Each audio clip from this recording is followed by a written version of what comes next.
बस बम बम बम पार्वती, पति है शिव शंकर, यह हृदय मथया जाओ, भ्रमित हो रहा है मेरा मन, शतमार्ग मुझे दिखलाओ। कितना पावन समय था, प्रातः काल का शीतल सुंदर सुखद समीर अपनी ललित लताओं का लिंगन करता हुआ बह रहा था। हाँ भोलेनाथ, देखो ना, ये कलित कंठ कोकिला कलित कुंज में बैठकर कोमल कुसुम को जगाने के लिए प्रभाती गा रही थी कि किसी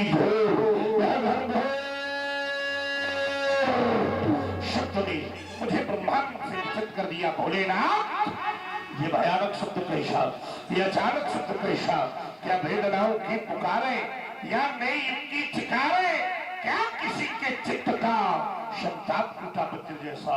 हे आशुतोष, ये भयानक शब्द कैसा, ये अचानक शब्द कैसा, हे भक्तों के भोले रसाल, हे कालों के भी महाकाल, भूमकार ज्वाल भूमकार बहार, भूम भूम भूम फरकत फरेश, जय महाशक्तिशाली महेश।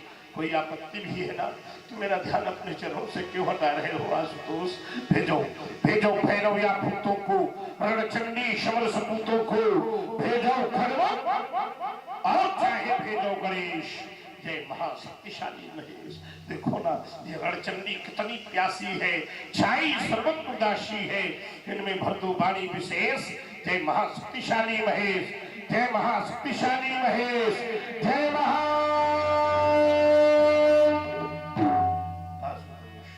मेरा ध्यान आपके चरणों से हटा तो मेरे आश्रम की ओर आ गया। देखो देखो, क्या ये वही पर्वत श्रृंखलाएं हैं जिनके कल से केवल एक ध्वनि आती थी, राम धैर्य धारण करो? क्या ये वही नदी है जो हमेशा सदैव लहरों के साथ शांति के गीत गाया करती थी? आश्रम वही है, पर्वत श्रृंखलाएं वही है, नदी वही है, लेकिन संदेशा शांति का नहीं। मानो कल द्वार पर बार बार कोई कहना चाहता है क्रांति, पर सुधर क्रांति, पर सुधर क्रांति का संदेशा। कहाँ चली गई वो शांति भोलेनाथ? कहाँ चली, कहाँ चली ये पर्वतों की शांति तू? कहाँ चली, कहाँ चली? अरे क्या मयूर मुग्ध वृंदाज ना दिखाएगा?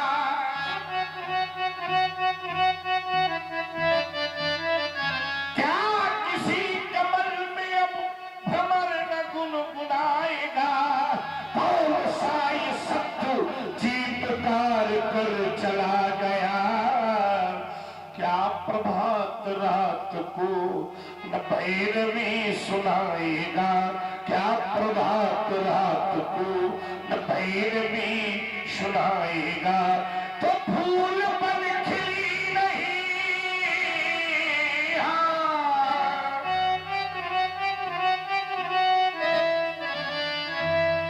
फूल बन खिली नहीं है आज क्यों कली कली? कहाँ चली, कहाँ चली ये पर्वतों की शांति तू? आज ऐसा लग रहा है ये वही पवन है जो सदैव शीतल सुगंध मारुत के साथ बहा करती थी। आज ये पवन लहू लुहान से प्रतीत हो रही है आशुतोष। अरे आंधियों की चोट से लहू लुहान है पवन, बेबसी की बेड़ियों में कैद हो गया चमन, स्वप्न का सतित्व कौन लूट कर चला गया? कौन बार बार कर प्रदेश पर कह रहा है अरे क्यों बाहर क्रांति के लिए रही है झटपटा? ध्यान में न ज्ञान है, न ज्ञान में ही ध्यान है, क्या अनाथ सृष्टि का बदल गया विधान है? आशुतोष, बोलो बोलो, क्या हुआ है धराधाम में? क्या प्रलय होने वाली है? नहीं नहीं, अभी प्रलय का कोई योग नहीं है, क्योंकि वैवस्वत मनवंतर चल रहा है। अरे ब्रह्मा के एक दिन में 14 मनवंतर होते हैं, उसमें भी अभी 7वां मनवंतर चल रहा है। अगर प्रलय नहीं तो फिर बोलो बोलो, क्या हुआ है? क्या कोई दक्ष जैसा अनाचारी फिर से पैदा हो गया जिसने आपके अस्तित्व पर ही उंगली उठा दी है। आ रहा हूं आपके सर पर, ज्ञात कराइए भोलेनाथ। अमृत हो गया है, दीगर कोई बात नहीं। अधिकतर तो आज आइए सावधान सिर आज मिथिला के खंड खंड भूखंड में पुरस्कार नर्तन होगा। आज मृत्यु का वाहन होगा। मिथिला में रणचंडी बनकर नाचेगी मृत्यु। सावधान सावधान सावधान। हाँ शोक शोक हाँ महाशोक, हाँ शोक शोक हाँ महाशोक। गुरुद्रोही कौन हुआ पैदा, भगवान से बढ़कर बलशाली, ये वसुधा में कौन हुआ पैदा। बीत गए लाखों अनेक युग, आया नहीं सूर सामने में। आ गया काल और किसका है, क्योंकि ले लिया परसों ने कल में। आश्रम की देवी देवताओं, आश्रम की रक्षा करना, वन देवियों वन की रक्षा करना। और आश्रम में इस समय जितने भी शैव भक्त बैठे हो, जितने भी शंकर जी के भक्त बैठे हो, जितने भी सनातन धर्म को मानने वाले लोग बैठे हो, वो एक साथ दोनों हाथ उठाकर जय घोष करें। उठाइए दोनों हाथ और विश्व को ये संदेशा दीजिए कि सनातन धर्म के लोग इकट्ठे हैं और ये ध्वनि मिथिला पर जरूर पहुंचे। जहां अधर्मी लोग बैठे हो वो सावधान हो जाए। बोलिए शंकर भगवान की। अवसर सुन शिव भक्ता कमल पतंगा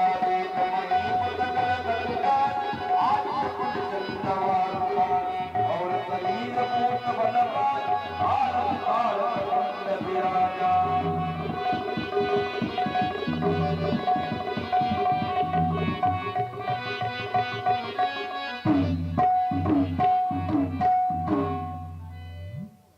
शांत वेद करनी कठिन, बरन न जाय स्वरूप।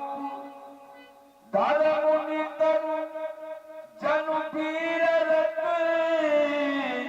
आयो जा सब भूल।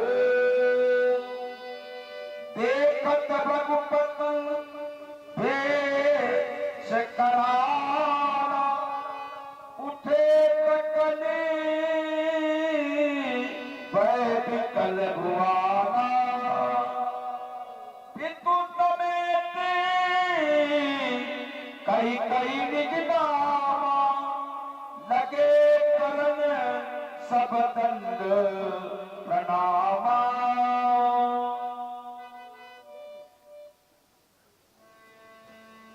जनक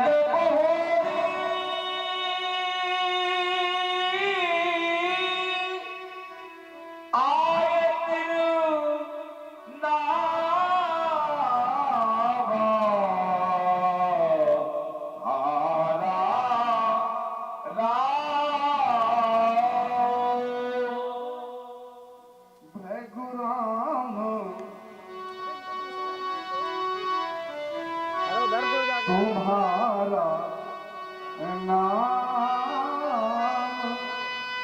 यही लग रहा था तुम यार।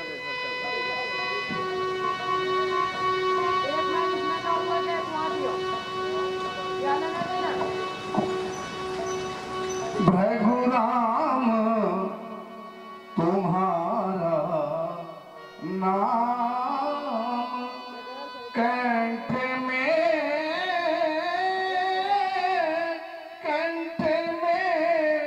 रहे। भृगुराम तुम्हारा नाम, हृदय जो चाहे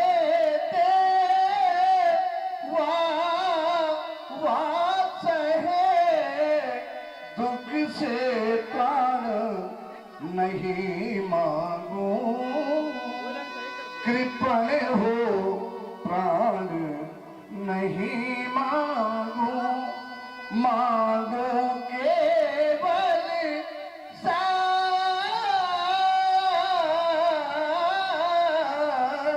शक्ति, दुख सहने की। दुर्दिन को बीमान तुम्हारी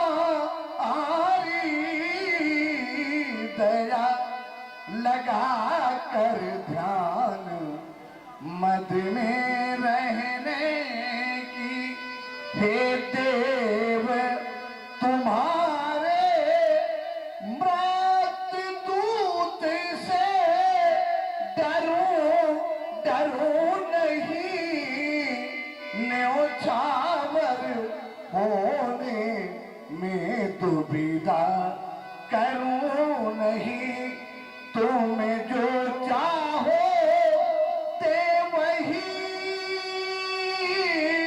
कृपण हो, प्राण नहीं मांगू, दुख से प्राण नहीं मांगू, भगुराम तुम्हारा नाम।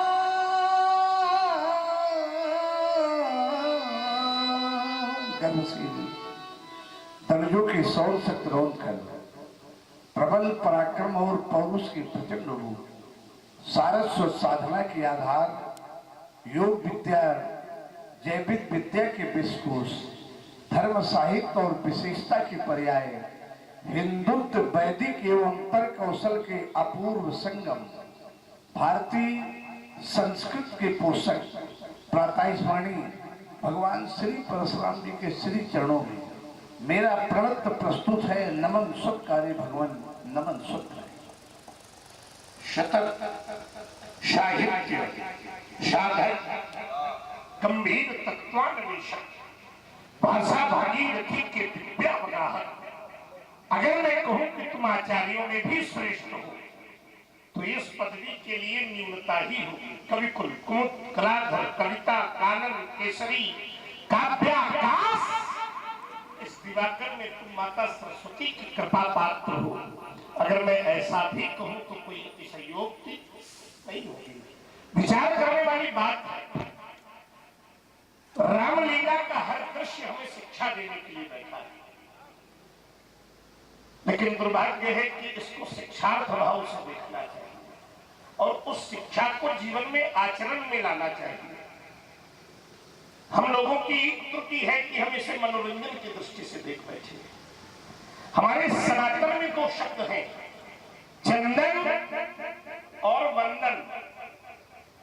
चंदन लगाने से जीवन में नम्रता आती है और वंदन करने से जीवन में विनम्रता आती है।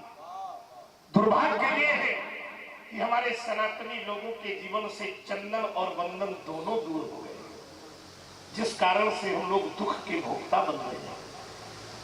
सनातन धर्म के प्रति एक शिक्षा होनी चाहिए कि सुबह उठकर भगवान के सामने मस्तक झुकाए और माथे पे चंदन लगाए।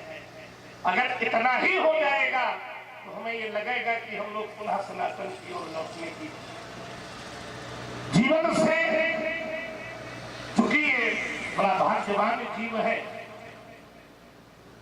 हमने कहा कि भाग्यवान है तो लोग कहेंगे क्यों, क्योंकि तर्क प्रधान देश है।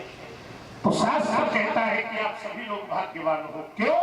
क्योंकि बड़े भाग्य मानुष कर्म पावा सुर दुर्लभ शब्द। ये प्रस्तावना जनक के रूप में बन रही है। तो एक सुंदर सा दृष्टांत भागवत के अंतर्गत 6वें स्कंद में भगवान ऋषभ देव अपने पुत्रों को बुला करके, हमारे यहाँ सनातन में पिता भी जब पुत्रों को उपदेश देता है ना तो एक अद्भुत उपदेश देता है। हमारे यहाँ जिस समय भगवान ऋषभ देव ने अपने पुत्रों को बैठाला तो एक बड़ा सुंदर उपदेश दिया। देखिए, जो लोग बैठे हैं अच्छे लोग बैठे और सुनने की इच्छा लिए बैठे। उन्होंने कहा कि बेटे, संसार में दो ही आनंद है, एक है विषयानंद और एक है ब्रह्मानंद। अनुभव करिए, विषयानंद की अनुभूति तो 84 लाख योनियों में जीव को हर योनि में मिलेगी, लेकिन ब्रह्मानंद की अनुभूति तो केवल ये मानव ही प्राप्त कर सकता। इसलिए हम लोग अगर सनातन के हैं तो विषयों के आनंद में नहीं लगना है, हमें आपको ब्रह्मानंद की अनुभूति में प्रयास करके आना चाहिए। क्यों आना चाहिए? तो आइए जरा मैं थोड़ी सी यात्रा और करता हूं। ये जीव मां के गर्भ में उल्टा लटका होता है। अनुभव करिए, ये सांख्य योग में माता देवहूति को भगवान कपिल उपदेश देते हुए कहते हैं, मैया ये जीव माँ की कोख में उल्टा लटका है और बार बार भगवान से कहता है मुझे इस नरक से निकाल ले माँ। प्रभु तेरी इतनी वंदना करूंगा कि दोबारा मुझे जन्म और मृत्यु के बंधन में बंधना ही न पड़े। भगवान ने इस जीव की प्रार्थना सुनी, कृपा करके मानव शरीर भी दिया, गर्भ से बाहर भी दिया, लेकिन परीक्षा लेने के लिए एक नियम से बांध दिया। ये नियम क्या था? भूमि परत भावर पानी और जिम जीव ही माया। माया से लिप्त जीव भगवान से किया गया वादा भूल बैठा, प्रेम करना था भगवान से, लेकिन जनक जी ये जीव प्रेम कर बैठा संसार से। वास्तव में संसार प्रेम करने की योग्य नहीं है, कब तक साथ निभाएगा? किसी कवि ने बड़ी सुंदर 4 पंक्तियां लिखी हैं, आइए दिव्य दरबार है, प्रस्तावना दृष्टि से ये 4 पंक्तियां समाज के लिए प्रेषित कर रहा हूं और जनक को भी इन पंक्तियों में जोड़े ले रहा हूं, क्योंकि जनक का जीवन जल में जलज की भांति है। इसके जीवन में आसक्ति नहीं है, इसके जीवन में त्याग है, तभी तो ये जनक है? और संसार के लोग संसार में लिप्त हो गए हैं, यही दुर्भाग्य है। इसलिए पुनरपि जननम पुनरपि मरणम पुनरपि जननी शयनम जठरे शयनम। इसलिए किसी कवि ने कहा, व्यास जी, 4 दिनों की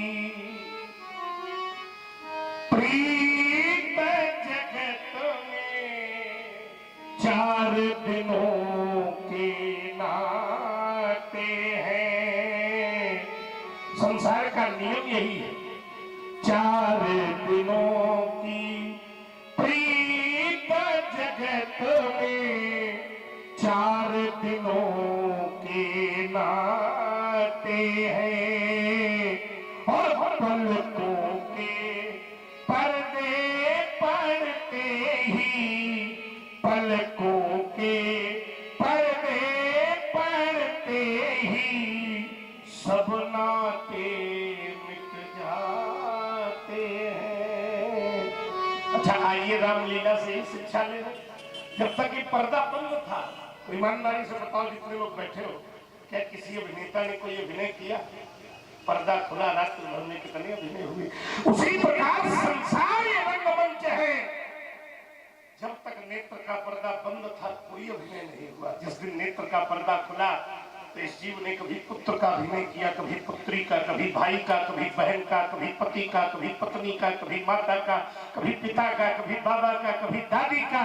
और जिस दिन ये नेत्र का पर्दा बंद हो जाएगा मित्र, तुम्हें रात भर घर में रखने को कोई तैयार, यही सच्चाई है। जल शमरत जल शमरत बहाया जिस पर, होता क्या है? जल में वही बहाते हैं और चिंता की ज्वाला में जलते। जीवन भर जिसकी चिंता में हम लोग जल जल कर मरे, अंत में वही चिता जलाते हैं। इसलिए राजा जनक की जीवन से शिक्षा लेनी। रामलीला का हर पात्र हमें शिक्षा देने के लिए बैठा है कि जल में तेल भंगी थाम, संसार में त्याग पूर्वक भोग करना है, भोग में लिप्त नहीं होना। इसलिए तुम्हारे लिए सुंदर आशीर्वाद जनक। अच्छा, जनक शब्द की व्यापकता को केवल शब्द से नहीं माना जा सकता। जनक कौन हो सकता है? तो मेरे हृदय के भाव कहते हैं, जनक माने तो पिता होता है, शाब्दिक भाव पिता से होता है, लेकिन पिता शब्द से भी जनक की व्यापकता को सिद्ध नहीं किया जा सकता। जो गौरव गरिमा ज्ञान बढ़ावे है वही जनक, जो ऋषियों का सम्मान करावे है वही जनक। इतना ही नहीं, कभी राज्य प्रस्तुति बस उसे हाथों में हल लेना पड़े तो मेरा हृदय कहता है कि जो धरती से कन्या उपजावे है वही जनक। बैठे भगवान बुलावे, है वही जनक जिसमें इतनी सामर्थ्य हो जो घर बैठे भगवान को आहूत कर ले, उस महाशक्ति का नाम जनक। इसलिए तुम्हारे लिए सुंदर आशीर्वाद, रहे जो जग में गगन चांद तारा,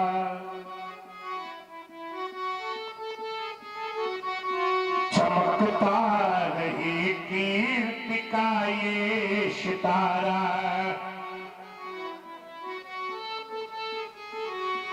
अरे नृपति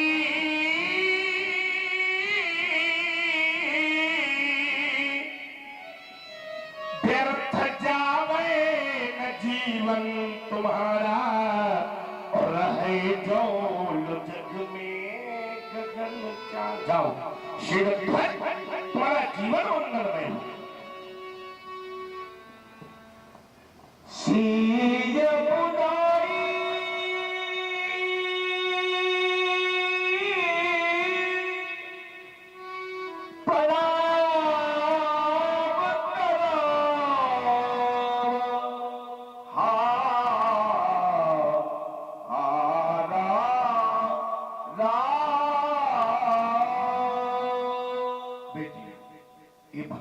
श्री परशुराम जी हैं। आज इनको सिर्फ परशुराम जी भी न जानकर, आज इनको हरि और हर्षम भी जानकर प्रणाम करो। किससे प्रणाम करा रहे हो राजन? ये बेटी है हमारी। तुम्हारी बेटी है?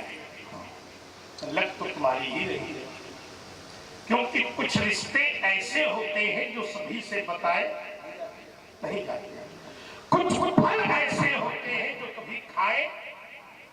और ये दुनिया बड़ी रंग बिरंगी है, यहाँ बहुत से ऐसे मित्र हैं जो बनाए जाते हैं और घरों में कभी बुलाए नहीं जाते। किसी ने पूछा, पंडित जी कौन से ऐसे रिश्ते हैं जो सभी से नहीं बताए जाते?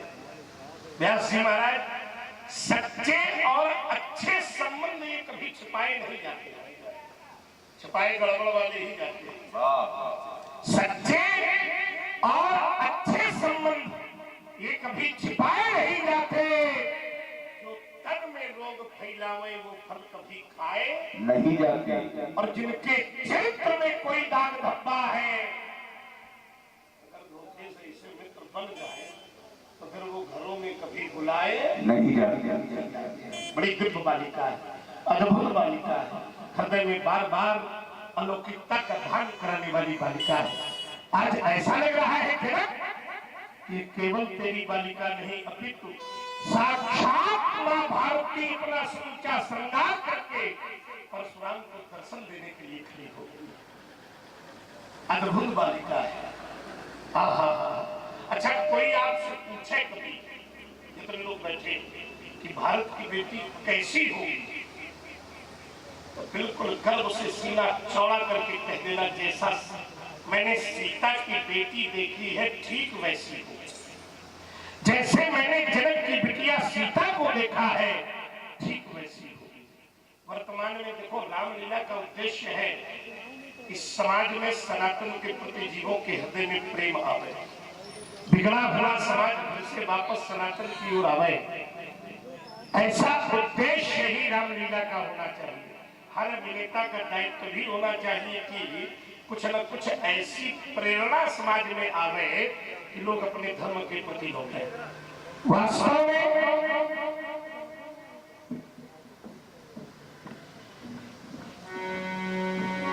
में मैंने देखा है, वर्तमान में मैंने देखा है कि छिन्न भिन्न पर छिन्न परिधानों को पहन करके अंग प्रदर्शन करना ये विदेश में देवियों का एक शौक बन गया है।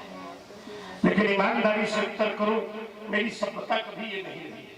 मेरे देश का परिधान कहता है कि जिसके तल पर साधना की साड़ी पड़ी हो, दया का दुपट्टा उड़ा हो, आंखों में करुणा का काजल लगा हो, पवित्रता की पायल बहनी हो, कर्मों का कर्मफूल हो, मानवता की मांग पर शीतलता का सिंदूर भरा हो, और हंसमुखता के होठ पर अगर लाज की नारी लगी हो, तो समझ लेना कि खड़ी होने वाली नारी केवल भारत की ही हो सकती है, दूसरी नहीं हो सकती। तभी तो कहने के लिए विवश और एक संदेशा देने के लिए बाध्य हूं। किस रूप में व्यास जी? देवियां देश की जाग जाए अगर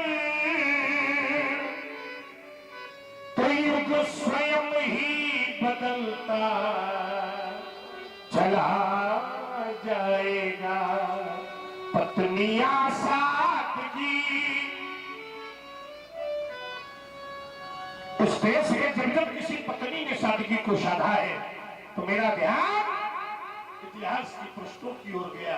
मित्रों, ये वही पावन भूमि है जब इस देश में किसी पत्नी ने सादगी को साधा है तो कभी वो अनुसुईया बन गई है और चित्रकूट की चट्टानों पर पालना घाल के भगवान को भी लालना बनाकर जिला दिया है। ये वही पावन भूमि है जब इस देश की पत्नी अपनी सादगी के बल पर कभी सावित्री बन गई है और एक बार यमराज से लड़कर अपने पति के प्राणों को वापस ला करके विधाता के नियम को ही बदल दिया। पत्नियां सादगी साध पाए अगर तो पति स्वयं ही संभलता चला जाएगा। राजा जनक, अद्भुत बालिका है तुम्हारी। व्यास जी, अद्भुत बालिका, अद्भुत। मेरे शब्द पर विचार करो, अद्भुत। और ऐसी बालिका मैंने अपने जीवन में दूसरी देखी ही नहीं है।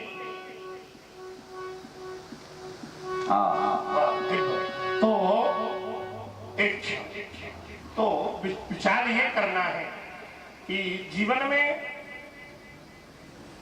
इस तरह की बालिका ही भारत का भविष्य बन करके आएगी। तुम्हारी बिटिया वास्तव में लौकिक नहीं जनक, तुम्हारी बेटी तो अलौकिक है। और हमारा आशीर्वाद है कि जब तक धरती पर अस्तित्व रहेगा, आगे आने वाली सभ्यता पीढ़ियों तक तुम्हारी बेटी के चरित्र का अनुगमन करके अपने जीवन को धन्य बनाने का प्रयास करेंगे। जाओ, तुम्हारी बेटी का जीवन मंगलमय। सखी हर सानी निज समाज ले गई सयान।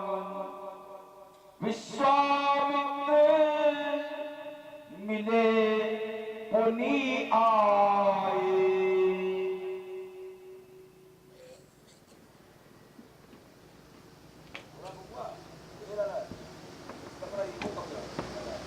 भैया इस पर ठीक करोगे?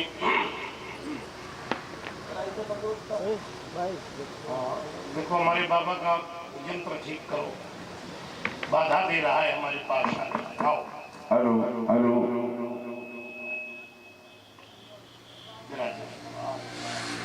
संत का दर्शन श्री हरि कृपा का ही सुख प्रमाण होता है। आप लोग विचार करिए, बाबा का दर्शन हृदय में अकल्पनीय भाव ला रहा है। अच्छा, ईमानदारी से उत्तर करो, हम जितने लोग बैठे हैं कहीं जाए, किसी स्थान पर जाए तो पूर्व में ही अनुमान लगाते हैं इधर जाएंगे तो अमुक व्यक्ति के दर्शन होंगे। लेकिन जब मैं मिथिला आया था तो मेरी कल्पना के कोष में मेरे बाबा का नाम, इसलिए दर्शन का। अच्छा, एक और भाव है, आज बाबा को मैं पहचान भी नहीं पाया हूँ। आप लोग पूछोगे कैसे नाती हो, बाबा को नहीं पहचान पा रहे? हाँ, जब मैं छोटा था और बाबा के कंधे पर बैठता था। अच्छा, जो व्यक्ति कंधे पर बैठेगा तो आधार केसों का लेना पड़ेगा ना। मैं भी इनकी जटा पकड़ता था। मुझे याद है कि उस अवस्था में मेरे बाबा के केस श्वेत हुआ करते थे। श्वेत माने सफेद, आवाज मामला चकाचक उल्टा है, इसलिए भी पहचानने में थोड़ी। लेकिन आप लोग चिंता न करो, मेरा बाबा है वैज्ञानिक और विज्ञान में शोध तो चलता ही रहता है। हमें लगता है कोई बूटी इन्होंने ऐसी बना ली है कि जिससे अब सफेदी भी चली जाएगी जीवन। अगर बनाई है तो निवेदन है कि समाज के लिए भी उसको देने का प्रयास और सभी प्रकार की कुशलता होनी भी चाहिए। निसंदेह चाहता हूँ युगल कुमार समीप आइए भार्गव श्री परशुराम जी महाराज हैं, शंकर जी के शिष्य ये परशुराम है नाम, दोनों भ्राताओं सहित करिए इन्हें प्रणाम, इन्हें प्रणाम। पद सरोज मेले तो भाई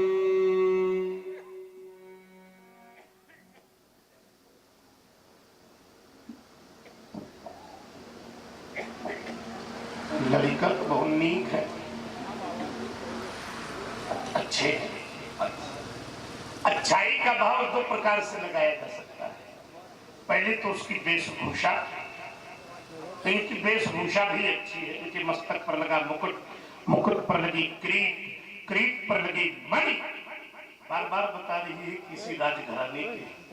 अच्छा, प्रणाम करने का तरीका भी इनका बता रहा है कि ये शिष्ट है, नीति को जानने वाले हैं। लेकिन राजा के लड़का है, तुम्हारे साथ क्या कर रहे हैं? सुने, ये राजा के बेटे हमारे साथ क्यों हैं? क्यों है? ये श्याम अंग मनोज राम है, गजब हो गया, मनोज राम है। जो कलिन केश घुघराले हैं, गजब।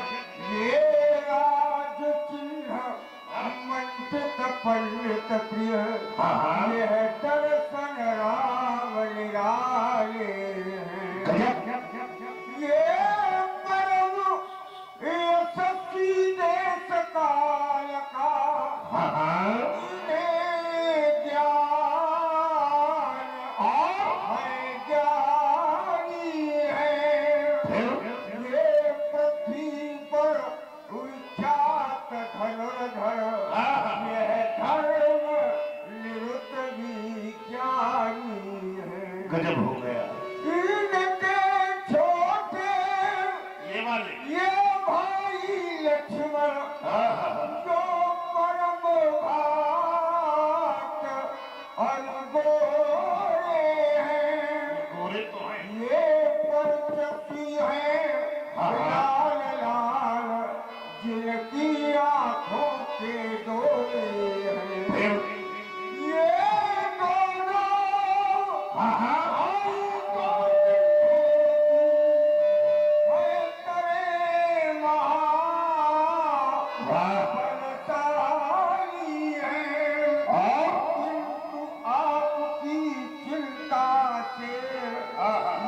दोनों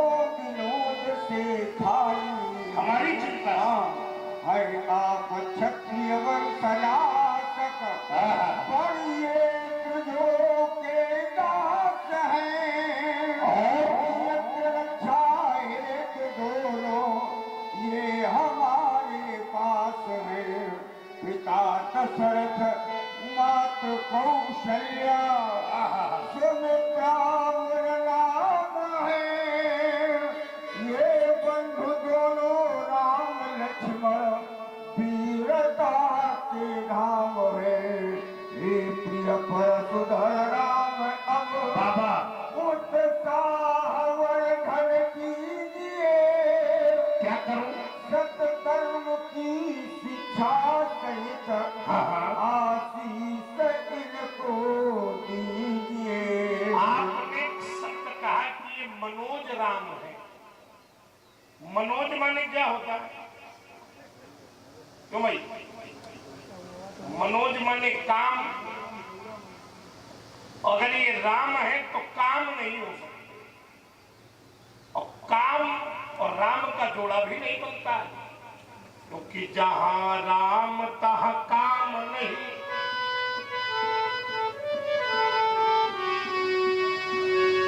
जहां राम तहां काम नहीं, जहां काम नहीं राम। कहीं सूर्य और रजनी माने रात में एक साथ रह सकती है? नहीं रह सकती। लेकिन आप कह रहे हो आपका कोई मतलब महाराज की सौंदर्यता से संबंधित है। सौंदर्यता से तो ठीक है ना, लेकिन सौंदर्यता के और विभाग भी हो सकते हैं। बहुत सुंदर। आपने कहा ये दोनों सिंह है, जब सिंह है तो सिंह को तो चिंता नहीं होनी चाहिए। होनी चाहिए। क्यों होनी चाहिए? इनके सामने अगर बबर शेर आ जाए, शेर के सामने। अच्छा अच्छा, हमको आप बब्बर से मानते हो। चलो बहुत बढ़िया शंकर। ये लड़का कुछ चोर है क्या? नहीं, पक्का पक्का सामान्य चोर नहीं है, ये बालक अंतरराष्ट्रीय चोर है, विश्व स्तरीय चोर है। और मेरा बाबा है इस समय इनका गुरु। तो ये चोर, जय हो चोरों के सरदार। तभी तो मेरा बाबा आज असरदारी लग रहा है। बहुत सुंदर है, इनको आशीर्वाद देंगे। तुम हंस देते हो तो और बड़ी प्रसन्नता होती है। अच्छा ये बताओ, आए तो छतरी करती है, मान लो हम आशीर्वाद दे दिन तो दोनों कहो वहीं से ताल ठोक करना कितने खतरनाक माने आशीर्वाद दिवा की व्यवस्था भी करवाओगे पक्का। चलो आपका प्रेम है जो होगा सो देखा जाएगा, आगे में तो कूदे ही जा रहे हैं। आज तक जिस परशुराम ने अपने जीवन में कभी किसी छात्र वंश पर अभिसिंचित जल किसी वृक्ष को नहीं दिया, आज वो परशुराम अपने बाबा के प्रेम के अधीन होकर इन क्षत्रिय वंश में उत्पन्न पुत्रों को आशीर्वाद देने के लिए उद्धृत हो रहा है। ये आपका प्रेम नहीं तो राम, मैंने आपको ऐसे ही चोर थोड़ी कहा है।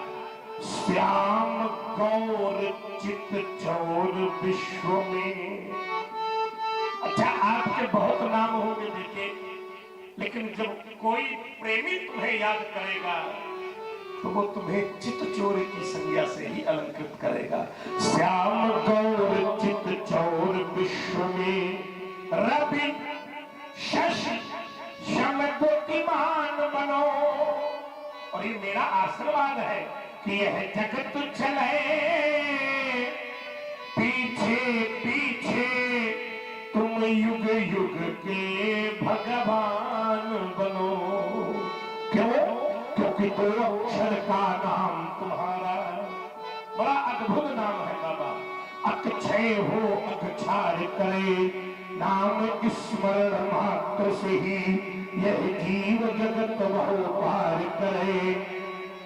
तो भारत की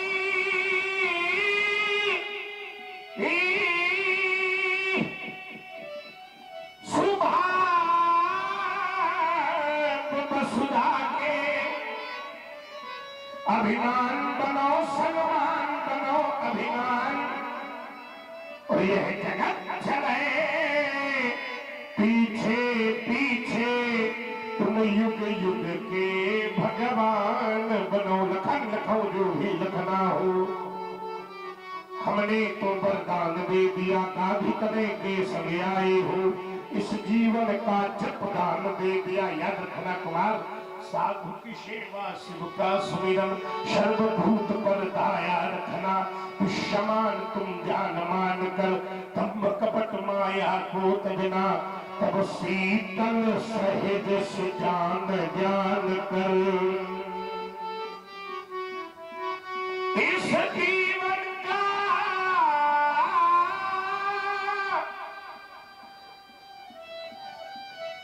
तपदान दे दिया, लखन लखो जो भी लखना हो। हमने तो शुभमस्तु कल्याणमस्तु, इन बालकों का सदैव कल्याण हो।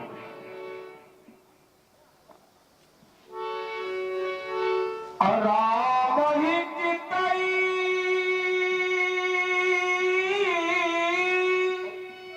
रहे फकीरोचन,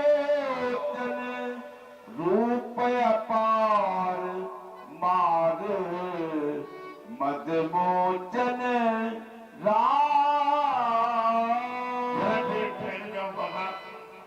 वास्तव में ये बालक बहुत सुंदर है, इसका सर्वांगीण शरीर सुंदर है। लेकिन जब मैंने इसे सरोवर मान कर डुबकी लगाई तो मेरे नेत्र सहसा बरसा राम के नेत्रों के पास आकर रुक गए। एक भाव ध्यान देना, नेत्रों के मिलने से ही प्रीति का जन्म होता है, ऐसा शास्त्र कहते हैं। और मेरे नेत्र जब राम के नेत्रों से मिले तो सहसा प्रश्न पूछने लगे, क्या राम तुम्हारे नैना जग से न्यारे लगते हैं, घायल कर देते हैं और फिर भी प्यारे लगते हैं। क्यों भाई, कोई वस्तु में घायल करे इसके बाद क्या वो प्यारी लगेगी? कभी नहीं।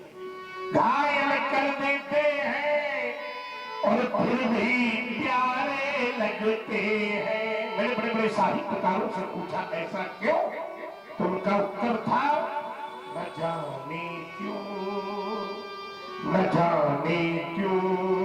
और जिस अनंग को शिव शंकर ने लखकी नेत्र से जला दिया था, उसी काम को इन नैनों ने वक्र कोण से दिला लिया। बच न सका है कोई अब तक, मेरा विश्वास कहता है, इन नैनों की धार से हार सका है कोई, देखो अपने ही परिवार से। और भगवान का भक्त ही उसका परिवार होता है। मिल जाता परिवार कभी तो बड़े ही प्यारे लगते हैं, घायल कर देते हैं और फिर भी प्यारे लगते हैं। मैंने अपने बाबा से पूछा ऐसा क्यों, तो बाबा भी यही कह रहे हैं, न जाने क्यों, न जाने क्यों आती है तुम्हारी याद मेरे मनमानस को, तुमको हमारी याद आती हो न आती हो, आती है तुम्हारी मूर्ति मेरे मन मंदिर को, तुमको हमारी मूर्ति भाती हो न भाती हो, गाती है रसना गुणानुवाद तेरे ही, रचना तुम्हारी गुणगान गाती हो न गाती हो। और सच्चाई तो ये है राम, आत्मा न पावे चैन दिखे बिन तुम्हारे राम, आत्मा तुम्हारी चैन पाती हो न पाती हो। इन बालकों को ले जाओ, नहीं तो कर्तव्य से चुप हो जाऊंगा इनको देखते देखते।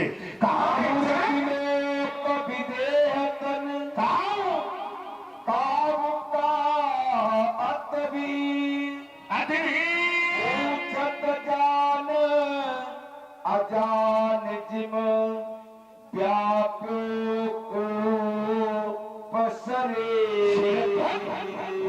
ऐसा नहीं है कि तेरे नगर को आज मैंने पहली बार देखा हो, ऐसा भी नहीं है कि तेरे नगर पर प्रथम बार आगमन हुआ हो। ये वही मिथिला थी जो सदैव आचार्यों से परिपूर्ण रहती थी, सदैव छात्र रहते थे और उनके मध्य में अर्थात जिज्ञासा के सूत्र लगा करते थे। ये वही मिथिला थी जो विद्वानों से परिपूर्ण रहती थी, सदैव विद्वानों से आच्छादित रहने वाली इस मिथिला में आज राजाओं कितनी बारी भीड़। इस भीड़ का क्या कारण है? शीघ्र बद कहीं कारण आए महिपाल। अमा चारी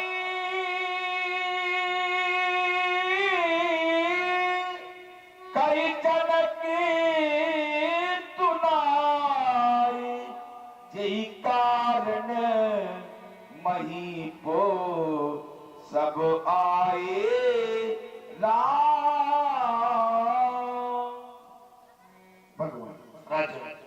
इस भीड़ भाड़ और महिपालों के आने का आज अनेक नहीं है, मात्र एक ही कारण है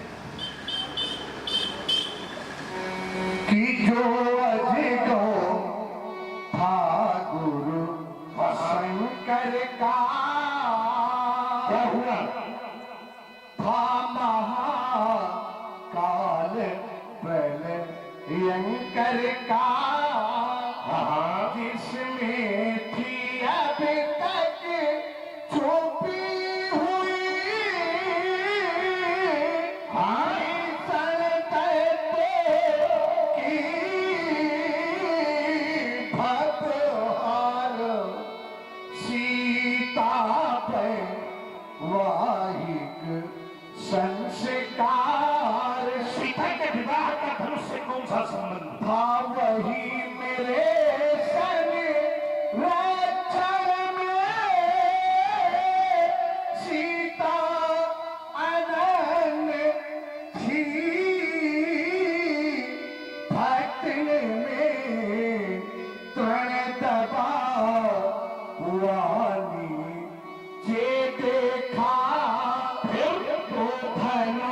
उठाए तीना तीना निकाय जब मैंने यह सब दृश्य न खा किया तूने मेरा अमित विचार विचार विचार बना कौन सा विचार बना तेरे जीवन में शीलत जोड़ा अच्छा ही होगा जो तोड़ेगा धर्म पे अधिकार अंतिम दिन है क्या हुआ धनु टूट गया बस इसीलिए यहाँ भीड़ भीड़ भीड़ भाड़ सीता पे वाहिक संस्कार। और हमारे आदरणीय चंद्र कुमार मिश्रा जी की ओर से भगवान परशुराम जी के श्री चरणों में 11 पुष्प मुद्राएं, 11 पुष्प मुद्रा जनक जी महाराज चरणों में और 11 पुष्प मुद्राएं व्यास पीठ पर सबको भेंट किया है। 11 पुष्प मुद्राएं, हाँ 20-20 पुष्प मुद्राएं भगवान परशुराम जी, जनक जी महाराज और व्यास पीठ के लिए सबको भेंट किया है। चंद्र कुमार मिश्रा जी को बहुत बहुत शुभकामनाएं हैं। सुनत बचन फिर अनंत निहारी, देखे चाप खंड मही डारे ला।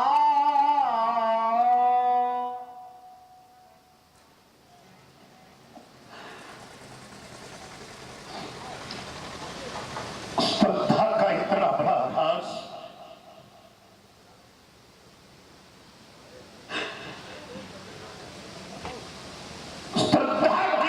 बड़ी औलत मैंने अपने जीवन में आज से पहले कभी नहीं देखी, जिसे मैं भगवान शंकर के वाम हस्त पर देखता रहा हूं, जिसे मैंने मैया गौरा की कोख पर वात्सल्य पाते देखा हूं,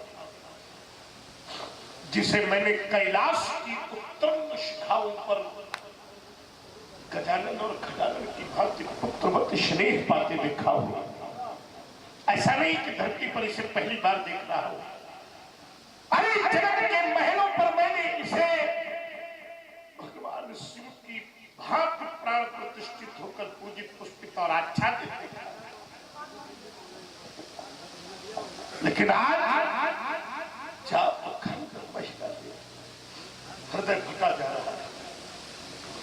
ईमानदारी से उत्तर करो, यहां जितने लोग बैठे हो, इस धरती में भी एक नियम बना है कि जीवन भर पाप करने वाला व्यक्ति भी जब मरता है ना, जिसे लोग पापी कहते हैं, तो पापी से पापी व्यक्ति को भी मरने के बाद संसार में सम्मान से विदाई मिलती है।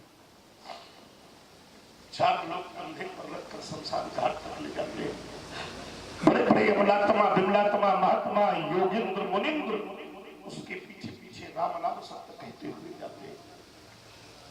जब इस धरती पर पापी से पापी व्यक्ति को सम्मान मिल सकता है मरने के बाद, तो ईमानदारी से उत्तर करो, धाम पर बैठे हो आप लोग, क्या इस धनुष को अंतिम समय सम्मान नहीं मिलना चाहिए? बोलो भाई, मिलना चाहिए। कष्ट इसके टूटने का नहीं है। संसार में जो भी आया है उसको तो जाना ही पड़ेगा, लेकिन इतनी बड़ी श्रद्धा की रास अपने जीवन में मैंने पहले कभी नहीं देखी। मैंने कहता था बड़े स्वार्थी हैं ये लोग। याद कर वो दिन जब इनके जीवन पर संकट आया था, सब दौड़े दौड़े तेरे पास भिखारी बनकर गए थे और तुझसे तेरी जीवित अष्टियों का दान मांगा था। धन्य है महात्मा, तूने संसार को बचाने के लिए अपनी जीवित अष्टियों का दान दिया था। देख देख देख, वही स्वार्थी लोग हैं जो आज तेरे ही न रहने पर सहनाइयां बजा रहे। भोलेनाथ चला गया मेरा भाई, और आप भी कैलाश पर्वत से कुछ मौन दृष्टिपात करते रहे। चला गया भोलेनाथ, चला गया मेरा भाई।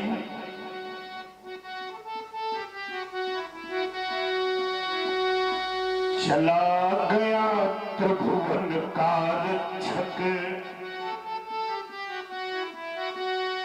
सबसे प्यारा बंधु हमारा। हर इतने पर भी हे शिव शंकर हिला नहीं, अरे हिला नहीं कैलाश तुम्हारा। अरे जाऊंगा जब कभी कैलाश, और मेरी अम्मा मैया पार्वती ने मुझसे पूछा राम कहाँ है, कैसा है, तो बोलो बोलो बोलो। क्या उस समय बड़ी मैया से यह कह दूंगा कि माँ तेरा जगह इस संसार में नहीं है, दिखाओ क्या उत्तर दूंगा मैया को कि नष्ट हो गई तेरी थाती, तुम तो चले गए प्रिय दिगो, और जल रही मेरी छाती। नहीं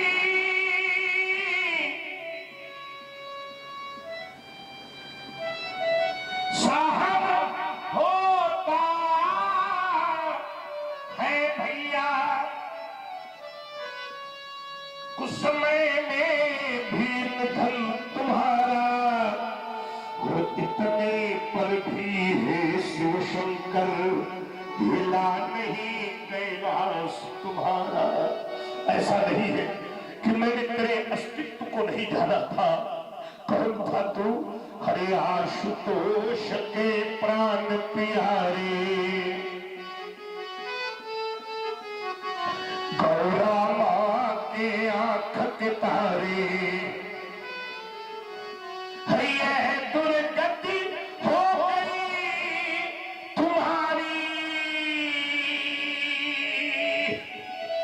और मैं तेरे पास नहीं था। क्या मुझ पर विश्वास नहीं था? क्या मैं तेरा दास नहीं था? मुझे स्मरण है कि पहले भी जन्म था, ये जीवन था, शांतिपूर्ण भाविक कृष्ण था, पर हुआ नहीं ये त्रिपुर था। तुमसे पहले भी मधुवन था,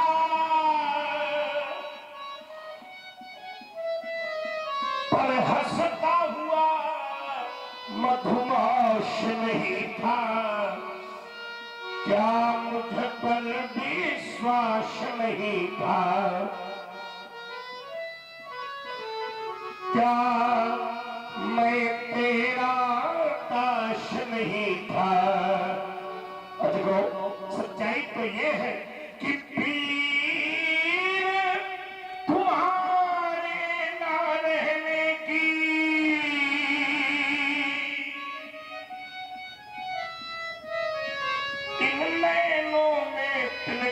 शिखर के, क्या हम केवल कहने को थे सेवक पुत्र हितैषी घर के। विश्वास मानना अजगो लेने को बदला मैं लूंगा। अरे कोई शक्ति न हो सकेगी, पर बैरी तोड़ गया तन तेरा, और मैं तेरे पास नहीं था। क्या मुझ पर विश्वास नहीं था? क्या विश्वास मानो, नहीं छोड़ा जाएगा कोई भी चक्री मैदान, नहीं छोड़ा जाएगा कोई भी राजा, और नहीं छोड़ा जाएगा आज सबसे पहली राजा। कैसे? आतरित बोली बोलो तेरा जनक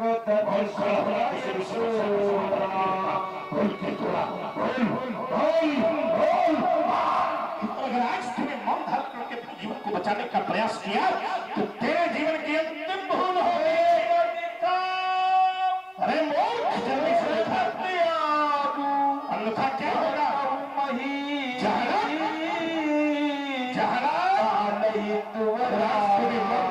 अपने जीवन को बचाने का प्रयास किया तो जहां तक तेरा राज्य है वहां तक की मही को पलट दूंगा।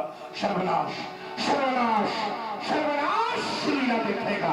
सावधान सावधान सावधान सिर पर अतिदर उतर देत न पुनाही कुटिल भूप हर से मन माही मन पथता सीय महतारी विधि अब सबरी बात बिगारी रघुपति करी स्वभाव तुमितीता अरगन में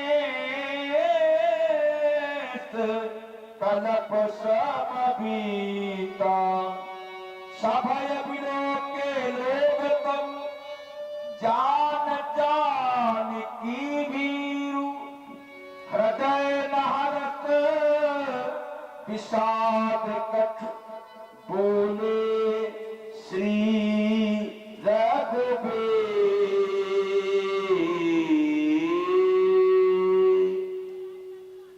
प्रकाशवाणी जगत बंदनी क्षमा के स्वरूप पृथ्वी की तरह धैर्य धारण करने वाले, सूर्य की तरह प्रतिभा रखने वाले, हे प्रभु शिव के पावन आयुध को 2 खंडों में परिवर्तित करने वाला कौन है? आपके श्री चरणों का कोई दास हो। ऐसा संभव नहीं हो सकता राम। नाथ शुभ धन भय जनिहारा कौन है? कोई एक दास तुम्हारा। संभव नहीं है राम। शिव धनुष तोड़ने वाला भी कौन है? कोई शिव प्यारा ही होगा। संभव नहीं है राम। जिसने ऐसा अपराध किया ये ठीक है। वो दास आपका ही होगा। ऐसा भी संभव नहीं हो सकता राम। जो कृपा पात्र है गुरुओं का वो कभी किससे डर सकता। जिस पर है कृपा ब्राह्मणों की ये पार वही कर सकता है। ऐसा भी संभव नहीं है राम।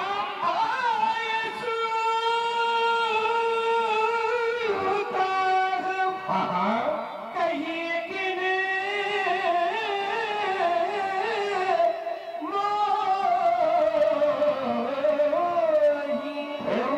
बार बार बिन बहुमोदी तो ही।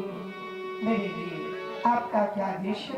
राघवेंद्र, तुमने हमारे जीवन पर संशय विपिन का द्वार खोल दिया। एक बार आप कहते हो जिसने ऐसा अपराध किया फिर वो दास होगा। अच्छा, वैसे प्रमाण तो 4 होते हैं, कहीं 3 बताए गए, लेकिन यहाँ हमें 2 प्रमाण दिखाई दिए। एक दृष्टि का प्रमाण, नेत्र देख रहे,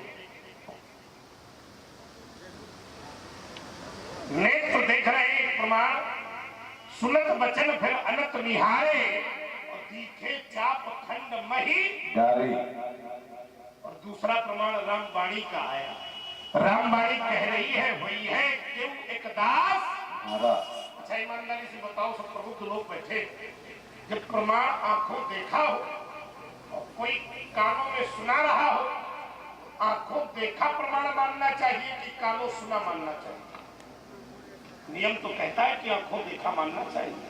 तो आंखें तो देख रही है कि धनुष टूटा पड़ा है और राम कह रहे हैं कि वही है क्यों एक दास। लेकिन यहाँ वाणी का प्रमाण भी कोई सामान्य नहीं है, कहने वाला कोई सामान्य नहीं है, कहने वाले स्वयं राम है। और राम के लिए एक सूत्र है कि रामो स्वयं भाषते। राम कभी दो बातें नहीं बोल सकते, क्योंकि मैं भी राम हूं और दास कह रहे हैं, बड़ी समस्या। आंखें कह रही है कि तोड़ने वाला दास नहीं हो सकता, लेकिन जब काल राम वाणी सुन रहे हैं तो कहते हैं कि हुई है कि एक दास। तो दास शब्द पर जब मैंने विचार किया तो दास शब्द सेवा धर्म की उच्चतम इकाई का नाम है, ठीक है ना। जैसे सेवा धर्म महल है तो ऊपर लगे ध्वज का नाम दास है। कोई ऊपर सीधे थोड़ी जा सकता, सीढ़ी चढ़नी पड़ेगी। अगर वो दास धर्म का, सेवा धर्म का न्यायी है तो व्यास जी उसे क्या करना चाहिए? सेवक से जो जो करे तिबताई, अन्यथा हरि करनी कर करिए लड़ाई। अगर वो सेवक है तो सेवकाई करे। अच्छा, कोई प्रश्न कर सकता है कि सेवक है तो सेवकाई क्यों करे? ऐसी कोई जरूरी बात? हाँ, क्योंकि सेवक हित साहिब सेवकाई करे सकल सुख लोभ विहाई। अगर वो सेवक है तो सेवकाई करे। तो देखो सेवक नहीं है फिर बड़ा सरल है, बाहर निकले आवे सीधे हाथ हो निपटारा तुरंत। सुना बोला यही जय शिव धनु तोरा साहस साहस बाहु समसूरी कुमोरा। राम जिसने भी भगवान शिव के महानायक का खंडन किया है, आप उसे हमारा सामान्य शत्रु मत मानिए। पर तो मेरा अगर सेवक नहीं है तो मेरा अपराधी भी बहुत उच्च कोटि का होगा। कैसा? जैसा किसी कालखंड में शास्त्र प्रभाव अर्जुन हुआ करता था। अगर वो आज मुझे नहीं मिला, अगर नहीं मिला तो फिर क्या होगा? व्यास जी क्या क्या हो जाएगा इसकी किसी ने कल्पना? मिलेगा बिहाई तमाजा अन्यथा न तुम्हारे चाहिए सब राजा। देखो, अगर वो हमें नहीं मिला तो बचेगा कोई नहीं, न तुम्हारे नहीं है सब राजा मारे जाएंगे, चाहे बैठे वाले हो चाहे खड़े हुए वाले हो और चाहे साधन की तैयारी वाले हो। तो फरसा चला है तो बचा कोई नहीं, और आज भी चला तो बचेगा कोई नहीं। लेकिन अभी परेशान ना हो, अभी नहीं मारूंगा। सो माने वह व्यक्ति जिसने धनुष तोड़ा है बाहर आ जाए, हमें किसी से क्या लेना देना? सेवक होगा तो उसको स्वीकार लूंगा। अब बाहर निकले नहीं निकलना क्यों भैया? आप लोग भी तो धनुष तोड़ने आए थे ना। एक सज्जन मेरे व्याख्या आए, दर्शकों के लिए हमारी घोषणा तोड़ी है भाई। जो प्रतियोगी बनकर आए थे वो ध्यान से सुने। वो भी केवल इसलिए कह रहा हूं क्योंकि तोड़ने वाला भी कोई आपके बीच में ही बैठा होगा। अगर वो अलग नहीं हो रहा तो आप लोग उसको छोड़कर अलग हो जाइए। राम कह दो, अगर इन दोनों क्रियाओं पर कार्य क्रियान्वित नहीं हुआ तो फिर भरोसा उठाएगा और चलेगा। ईमानदारी तो यही है कि जब जब चला है तो छोड़ा किसी को नहीं, और आज भी चलेगा तो फिर मारे नहीं है सब राजा सब। लेकिन कब? जब धनुष तोड़ने वाला अलग नहीं होगा तब मारे नहीं है सब राजा। बड़ा ही सुंदर अभिनय हमारे सर्वेश द्विवेदी जी, जो कि झलोखर आश्रम जनपद हमीरपुर से आप यहाँ पधारे हुए हैं। वर्तमान समय के बहुत ही विख्यात जनप्रिय परशुराम नेता हमारे सर्वेश जी, आपकी सुंदर प्रस्तुति से प्रभावित होकर के हमारे पुष्पेंद्र जी, जो कि बहुत ही अच्छे रामलीला की स्त्री पात्र भी हैं, अभिनेता हैं, आप नर्तक भी हैं।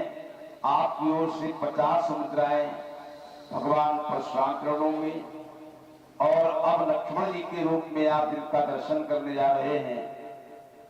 वर्तमान समय के रामलीला जगत के सिरमौर लक्ष्मण, जिन्होंने रामलीला के लिए कुछ किया है, क्योंकि संवाद का एक रूप आज से 15 साल 20 साल पहले ऐसा चल रहा था जिसमें झगड़े हो जाया करते थे और कार्यक्रम भी बंद हो जाया करते थे।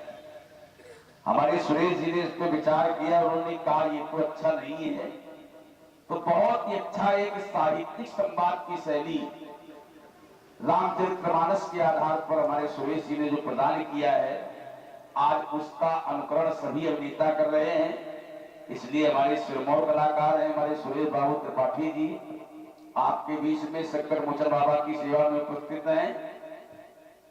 आपकी ओर ये हमारे पुष्पेंद्र जी ने 50 मुद्राएं हमारे लक्ष्मण जी के चरणों में भी सब प्रेम भेंट किया है। बहुत बहुत शुभकामनाएं हैं। राम जी के रूप में आप लोग देख ही रहे हैं हमारे सुमित शुक्ला जी, जो कि हमीरपुर से ही आपके आप पधारे हुए हैं। तो आइए बहुत सुंदर साहित्यिक संवाद आपके बीच में हमारे सुरेश जी और सुरेश जी प्रस्तुत हैं, आप लोग सुने। हेलो हेलो और साथ में सुरेश की हेलो। मुन्ना मिश्रा जी के द्वारा परशुराम जी को 50 रुपए प्रदान की गई है। मुन्ना मिश्रा जी के जीवन को मंगलमय बनावे।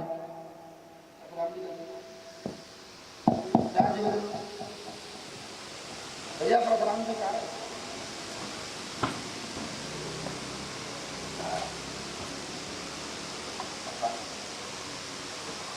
महर्षि परशुराम जी के द्वारा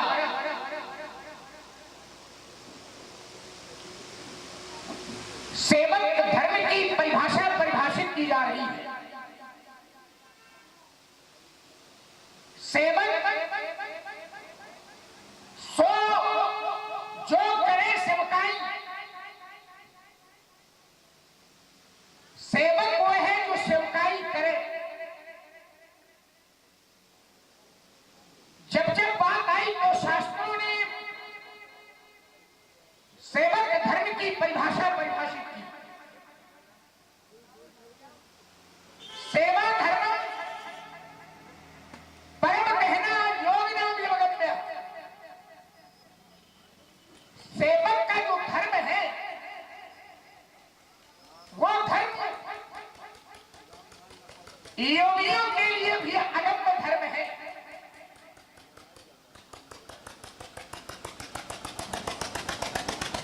पुनः शास्त्र से पूछा गया इसी धर्म को लेकर के,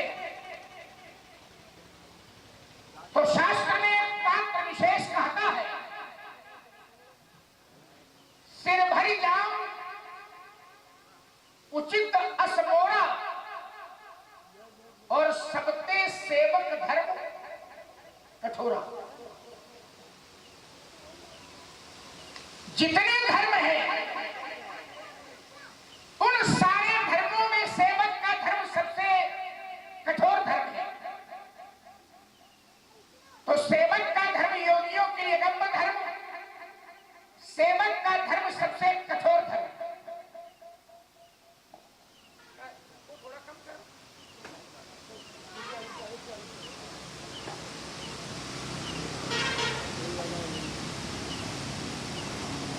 तो दो बातें आई, सेवक का धर्म योगियों के लिए अगम्य धर्म, सेवक का धर्म सबसे कठोर धर्म। पुनः शास्त्र से पूछा गया इसी धर्म को लेकर के, तो शास्त्र का फिर उद्घोष हुआ। आगम निगम प्रसिद्ध पुराना और सेवा धर्म कठिन जग जाना शब्द प्रयोग किए गए हैं। आगम, आगम माने शास्त्र, निगम, निगम माने वेद, और पुराना पुराण। शास्त्र, वेद और पुराण तीनों से प्रश्न किया गया, तो तीनों का उत्तर एक ही था, आगम निगम प्रसिद्ध पुराना की सेवा धर्म कठिन जग जाना। सेवक का धर्म कैसा है, तो कहा सेवक का धर्म कठिन धर्म है। तीन बातें आ गई, सेवक का धर्म योगियों के लिए अगम्य धर्म, सेवक का धर्म सबसे कठोर धर्म, सेवक का धर्म सबसे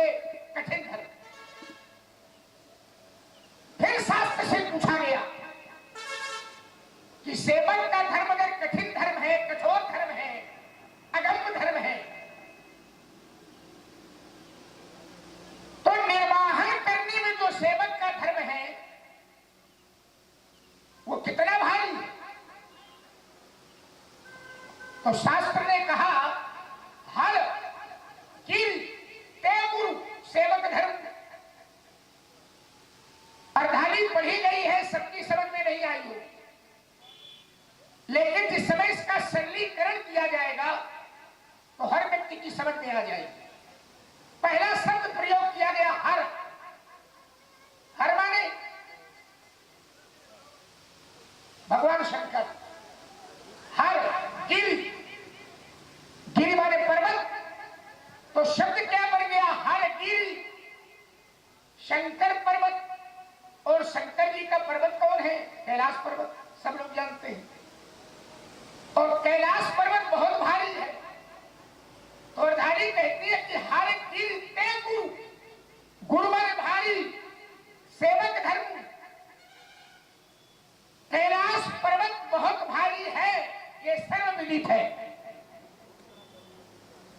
लेकिन निर्वाहन करने में जो सेवक का धर्म है वो भगवान शंकर के कैलाश पर्वत से भी भारी है। हर गिरि ते गुरु सेवक धर्म, जो सेवक का धर्म है वो भगवान शंकर के कैलाश पर्वत से भी भारी है। प्रश्न हुआ कि अगर सेवक की पहचान करनी है तो किन किन अंगों से की जाएगी, और अगर स्वामी की पहचान करनी है तो किस अंग से की जाएगी शरीर में? तो कहा सेवक या सेवक कैसा होना चाहिए और स्वामी कैसा होना चाहिए? तो कहा सेवक कर पद नयन सु।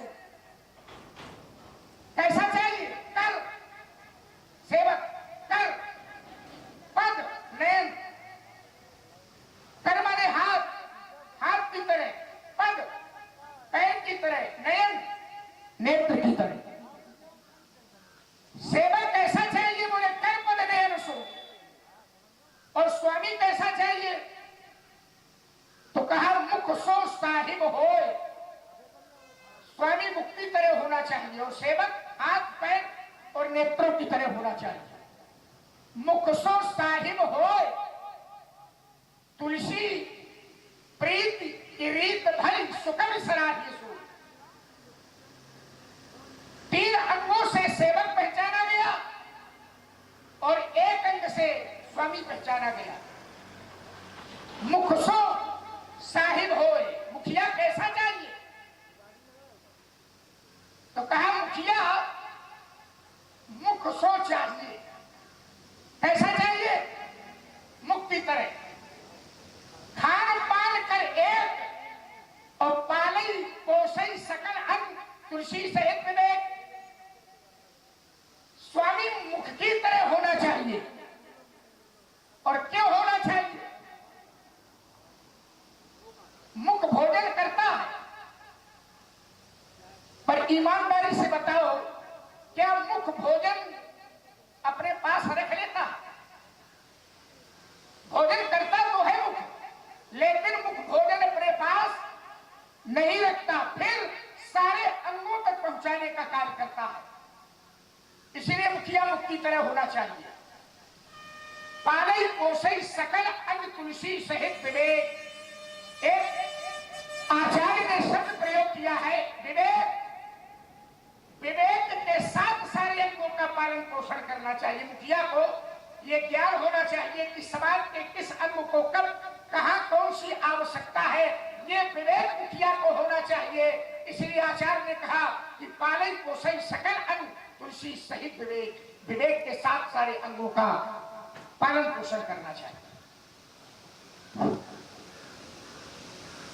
महर्षि परशुराम जी धनुष तोड़ने वाले को शत्रु मान बैठे और साधारण शत्रु नहीं है धनुष तोड़ने वाला।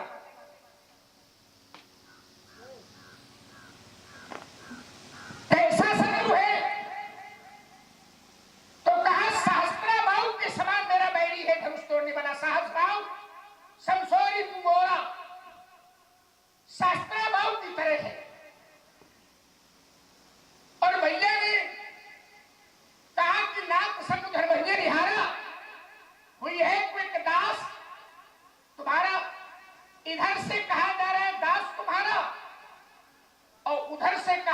शत्रु हमारा।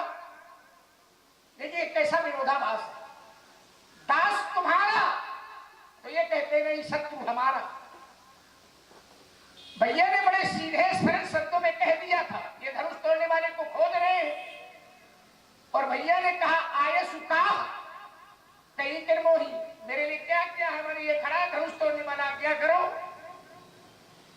लेकिन महात्मा जी भैया के विचारों की भाषा ही नहीं समझ पाए।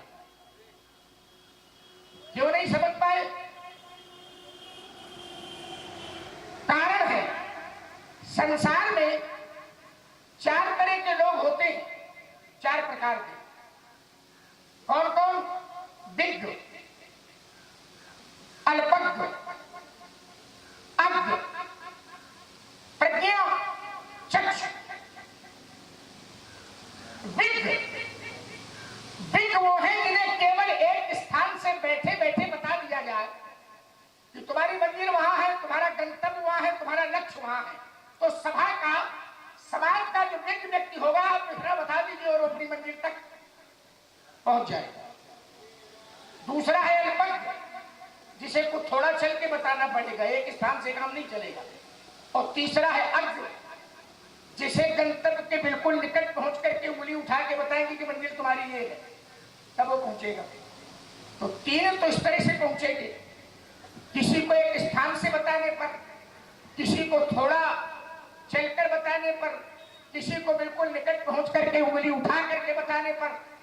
लेकिन ये जो चौथा वाला है प्रज्ञा चक्षु,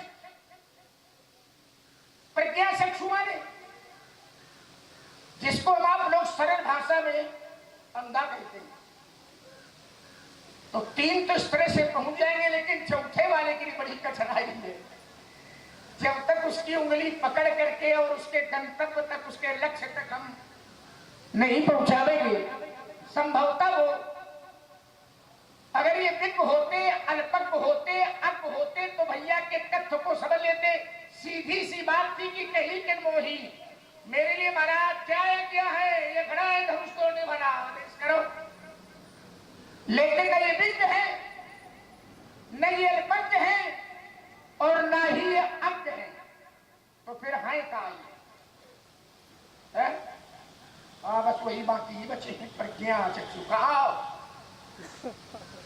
और जब तक इनकी उंगली पकड़ करके उनके लक्ष्य तक नहीं पहुंचावेंगे, संभवतः ये नहीं पहुंच सकते। महात्मा जी प्रणाम। प्रसन्न रहो। और सब कुशल मंगल है? कितना बिगड़े लड़का है। शंकर जी का धनुष टूटा पड़ा है, ये हमसे कुशलता और मंगल का प्रश्न पूछ रहा है। इस समय मेरे जीवन में न कुशलता है न मंगल है। नहीं, पहला शब्द ही जब आपका प्रयोग हुआ, हमने कहा कुशल मंगल है, बोले कितना बिगड़े लड़का है। तो यहीं से पता चल गया कि बिगड़ेगा फिर है कौन है? बोले शंकर जी का धनुष टूटा पड़ा है और हमसे कुशल मंगल पूछ रहा है।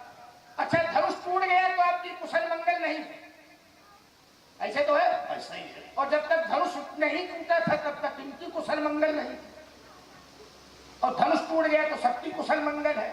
बड़े लोग परेशान थे, नहीं टूट रहा, कैसे टूटे, कब टूटे, कब।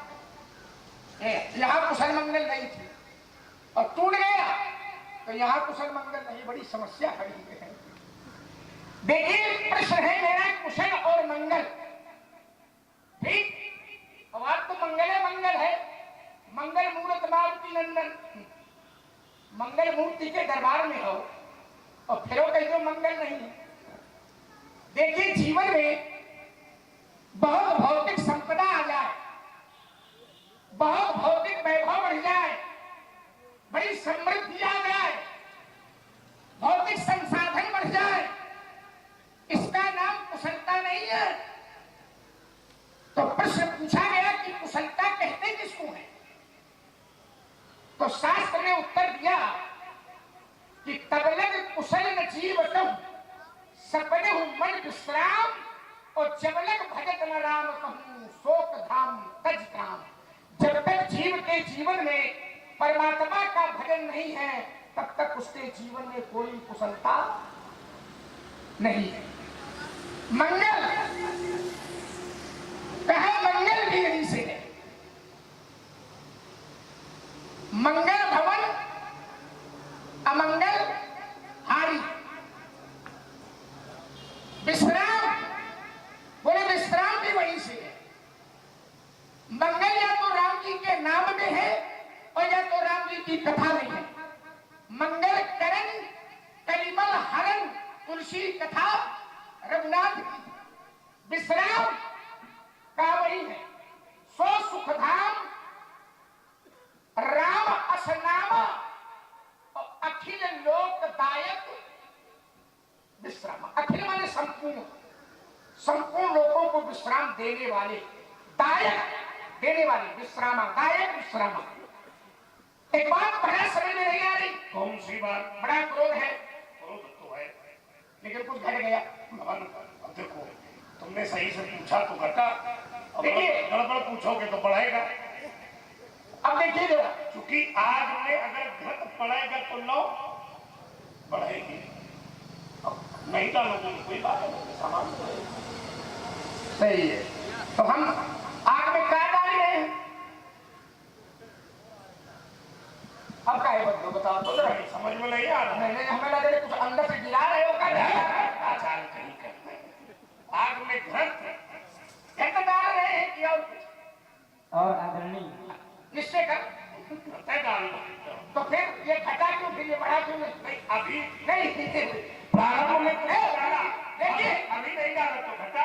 हमने अभी पूछा आपसे कि महाराज बड़ा क्रोध है। क्रोध तो है, बोले हाँ क्रोध तो है। अब देखिए जरा, इसमें क्रोध घटा दिखाई दे रहा है कि बड़ा बढ़ा? हमने कहा महाराज बड़ा क्रोध ये घटा है कि नहीं घटा? कुछ तो मार गया नीचे। तो इस बार घट नहीं डाला। वही तो हम पूछ रहे हैं, वही तो हम पूछ रहे हैं कि क्या डाला? तो आपने कहा घृत डाला। तो इसका मतलब कि जब हमने पूछा है तो घृत नहीं डाला। वही हम पूछ रहे थे कि ठीक ठीक बताओ आप, क्रोध का कारण धनुष का टुकड़ा है। बिल्कुल बेटे, ये और घटा है। अब जब अनुकूल प्रश्न होगा तो बताएगा। ये और घटा है। बिल्कुल बेटे, क्रोध का कारण धनुष का टुकड़ा है। जी हाँ, धनुष के टूटने पर आप क्रोध कर रहे हैं। बिल्कुल। एक बात मैं आपको बता दूं, कौन सी? अगर क्रोध का कारण धनुष का टूटना है, धनुष के टूटने पर आप क्रोध कर रहे हैं, ठीक है, तो बहुत धन ही तोरी लंकाई कमाऊंगा सरिस कसरिस कसरिस बस असरिस असरिस असरिस कमाऊं नकीन गोसाई। महाराज महिला, मैंने बाल्यावस्था में बहुत सी धनैया तोड़ी थी। जब बहुत तोड़ी थी तो बहुत क्रोध नहीं था। आज एक टूटा है तो क्रोध बहुत है। तो क्या यही धनुष पर ममता, इस धनुष पर आपकी ममता है? और अगर ममता है, अगर ममत्व है, यही हेतु, इसका हेतु, इसका कारण क्या है? पूजपाठ, प्रातः स्मरणी, महामना, श्रद्धे, आदरणीय महामहोपाध्याय, परिव्राजकाचार्य, शब्दों के चुनाव में कोई गड़बड़ी तो नहीं है? स्तुत्व वरेण्य हम जानना चाहते हैं। देखो ममता यही हेतु है, इस धनुष पर आपकी ममता का हेतु है। देखो कितना बाचाल बालक है, अब की बार इसने फिर घृत डाला। और आप लोग सुन रहे हैं कि लक्ष्मण जी की ओजस्वी वाणी प्रभावित हुए आदरणीय हमारे कपिल निगम जी, आपकी ओर से 101 पुष्प मुद्राएं श्री लक्ष्मण जी के चरणों में, 50 पुष्प मुद्राएं श्री परशुराम जी के चरणों में और 50 पुष्प मुद्राएं श्री लक्ष्मण जी के चरणों में। प्रेम भेंट है भैया को बहुत बहुत धन्यवाद।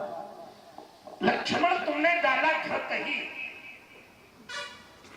जिस समय मैंने घोषणा की सो लगाओ बिहाई समाजा और न तुम्हारे जय है सब, मुनि मुनि बचन लखन मुस्काने और बोले परस धरहि। कोई गंभीर वार्ता रखी जाए और उसके उत्तर में कोई मुस्कुरावे, ये घी डालना है कि आग शांत करना है। ये मैंने कहा था कि तुम घृत डाल रहे। हाँ, उस समय तुमने पूछा महाराज जी बड़ा क्रोध है, तो हमने कहा अब कहाँ क्रोध तो है, उस समय तुमने घृत नहीं डाला। और फिर अंतिम बात में तुमने घृतई का काम किया कि दो भगवी तोरी गई काई और कब हम असर स्कीम दो साल। आज घृत डालने पर बढ़ती है और न डालो तो सामान्य रहती है। ये भाव था इसका। आइए जरा कुछ बातें लक्ष्मण की आई हैं। इसने पूछा कि पंडित जी कुशल मंगल। हमने कहा हाँ बेटा, कितना बिगड़ाए लड़का। तो बोले ये तो आपकी बात की शैली ही बता रही है कि बिगड़ाए कौन है। अच्छा, ईमानदारी से उत्तर करो जितने लोग बैठे हो। किसी के घर में कोई मृत्यु हो जाए, कोई दुखद घटना हो जाए और व्यक्ति उस घटना में दुखित हो, एक तो उस समय तुम्हें प्रणाम नहीं करना चाहिए, वो अवस्था प्रणाम करने योग्य। और उस समय अगर तुम प्रणाम करो तो उस व्यक्ति की साधुता है, तुमको फिर भी कह दे कि पसंद यहीं तक ठीक हो जाओ चाहिए। और इसके बाद फिर जानबूझ के पूछे और भैया सब कुशल मंगल। तो तुम्हें गंगा की सौगंध बताओ, ऐसा काम करने वाला अच्छा है कि बिगड़ाए? जोर से बोलो थोड़ी, अब समझाओ समझाओ। अब हमने अगर कह दिया तो कहीं राज बिगड़ाए न कहो। ऐसा विचित्र राजकुमार है, धनुष टूटा पड़ा है, मैं उसके दुख में दुखित हूँ, शोकाकुल हूँ। और उस समय अगर तुम प्रश्न पूछ रहे हो कि कुशल मंगल, तो तुम्हारा पूजा न कर दे बिगड़ाए न कहेंगे। अभी तो केवल बिगड़ाए न कहा है आपने, देखो का न हुई जाते। चलिए, एक बात उस बालक की अच्छी आई। ये बालक है तो क्या हुआ, लेकिन बात तो अच्छी से नहीं कही कि कुशल मंगल और विश्राम ये केवल परमात्मा। अच्छा, परमात्मा में है, मैं इसका विरोध नहीं करता। अब परमात्मा कौन है? तो अपने सनातन में कई मार्ग है। वैष्णव भक्त किसी अन्य स्थल पर अपना निमित्त ढूंढते हैं, शैव भगवान शंकर को परमात्मा मानते हैं और देवी भक्त शक्ति को अपनी परमात्मा मानते हैं। तो ये तो ठीक है कि परमात्मा में ही कुशल है, लेकिन अगर कह दो कि केवल राम जी पर है तो ये ठीक नहीं है। क्यों भाई? तो ये तो प्रतिबंधित हो गया कि राम के अतिरिक्त जितने सनातन धर्म में है वहां कुशलता नहीं है। अगर परमात्मा में कुशलता है तो मैं भगवान शंकर का भजन करता हूं, तो बताओ मेरे पास कुशलता है कि नहीं? मैं भगवान शंकर का शिष्य हूं, तो बताओ मेरे पास कुशलता है कि नहीं? मैं भगवान शंकर का भक्त हूं, तो मेरे पास मंगल है कि नहीं? और मैं भगवान शंकर का शिष्य हूं, और देखो तो आज भगवान शंकर का ही धनुष टूटा है, उसके पक्ष में मैं खड़ा हूं। तो ये मेरा पक्ष गुरु पक्ष में, भगवान के पक्ष में है कि विरोध में? विचार करो। तुमने कहा विश्राम, और तुमने कहा कि विश्राम नहीं, अखिल लोकदायक विश्राम।